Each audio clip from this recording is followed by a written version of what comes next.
रंजित न बनने दें। खलीफा के समर्थन में जो राष्ट्रीय खिलाफत आंदोलन आपने छेड़ा है वो मुझे अप्रस्तुत लगता है। देखिए, इस तरह से भविष्य में वे लोग अपनी मनमानी करेंगे और हमसे तुष्टीकरण की आशा भी करेंगे। मुझे ऐसा नहीं लगता। मेरे विचार में अगर सभी हिंदू भाई इस समय मुसलमानों के साथ खड़े हो जाए तो संभव है मुसलमान इस देश को अपना मानकर कंधे से कंधा मिलाकर आंदोलन का हिस्सा बनेंगे।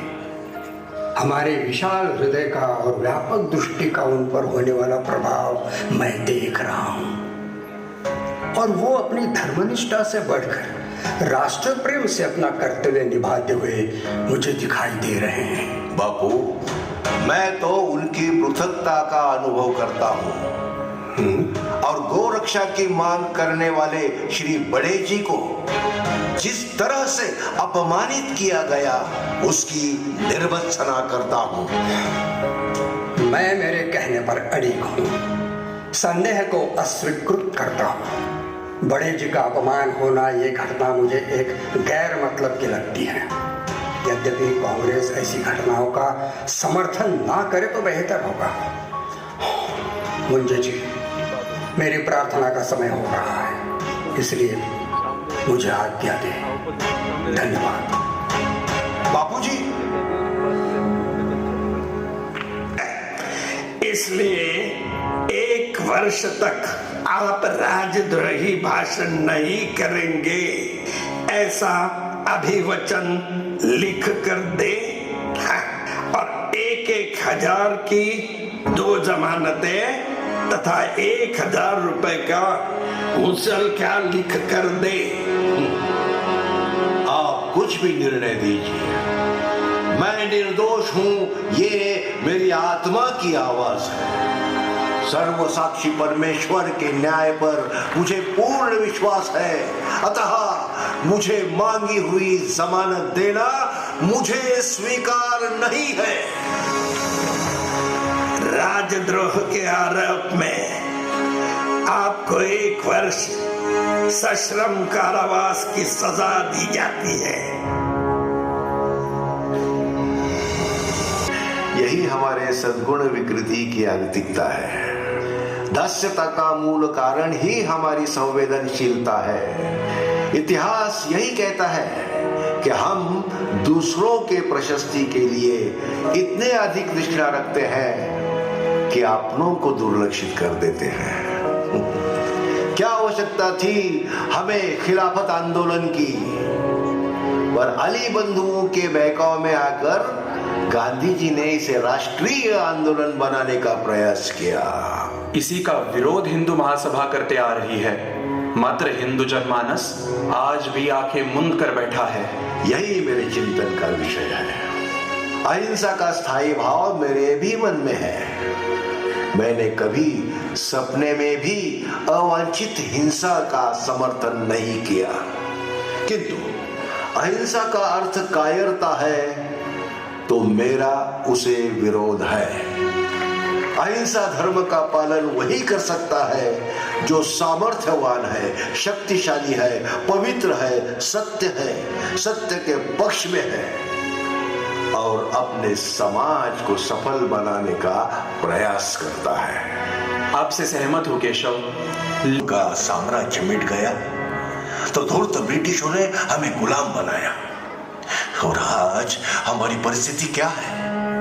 अंग्रेजों की जीवन पद्धति का भ्रष्ट अनुचरण, उनकी न्याय व्यवस्था, उनकी शिक्षा प्रणाली, उनकी ही सेवा। क्या हम इस जुल्मी राज सत्ता को उखाड़ नहीं सकते? नहीं केशव, नहीं, दुर्भाग्यवश नहीं। हमारी परंपराओं का, संस्कृति का विध्वंस एकाएक नहीं हुआ, वो क्रम से होता गया। तात्याराव जी, मेरी योजना का विचार तो निश्चित हुआ है, परंतु प्रत्यक्ष आकार आने में कितना अवधि लगेगा ये मैं नहीं जानता। फिर भी आशा करता हूँ इस वर्ष के अंत तक मैं इसका शुभारंभ करूंगा। देखो केशव, जहां तक स्वतंत्रता के आंदोलन का प्रश्न है मैं समझता हूं इस आंदोलन का नेतृत्व जिनके हाथों में है वह अनेक विचारों से ग्रस्त है, हर विषय में द्विधा मनस्थिति का सामना कर रहे हैं। इसी कारण वह आंदोलन का मार्ग न निश्चित कर पा रहे हैं और ना ही प्रशस्त। मैं अंडमान में और जिस विचार के पक्ष में अधिक लोग होंगे उसे सहर्ष स्वीकार करना और फिर उसी कर्तव्य का निर्वाह करने में एकजुट होकर सर्वशक्ति लगा देना ही हमारे भविष्य की पद्धति होगी। देखिए, अत्यधिक प्रामाणिकता, विश्वास, बंधुत्व, सत्यता, यही हमारे संगठन की नींव होगी। आज के दिन ही हम निश्चित करेंगे कि हमारे भविष्य में आने वाले सभी कार्यक्रमों में या आयोजनों में किसी प्रकार के दिखावे की आवश्यकता नहीं रहेगी, मगर हमें इसे हृदय में धारण करना होगा। इसीलिए हमारे उत्सव का आयोजन अत्यंत सादगी भरा, साधारण, अनौपचारिक रहेगा। ये असाधारण सी बात आप सबको अपनानी होगी। किसी पावती पुस्तक का, किसी पर्चे का अनावश्यक प्रयोग हमें टालना होगा। हमें इस संगठन के लिए स्वयं स्फूर्त वंदे मातरम, वंदे मातरम,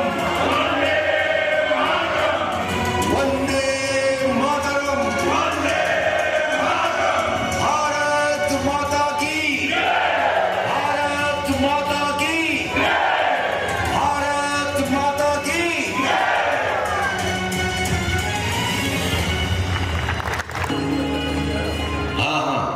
यहाँ डालो।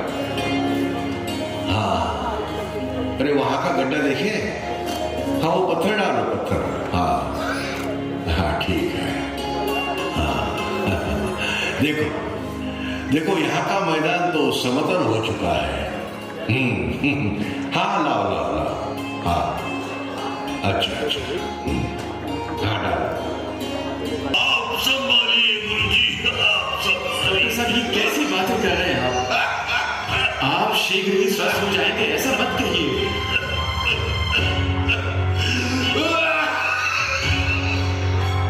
डॉक्टर साहब,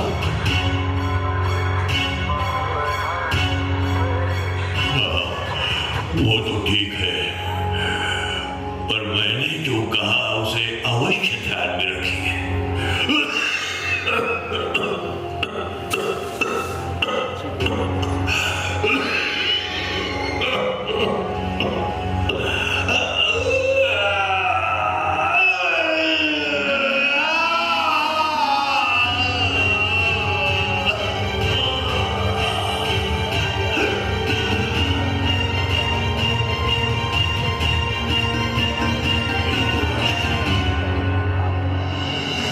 हिंदू राष्ट्र के कंज खिले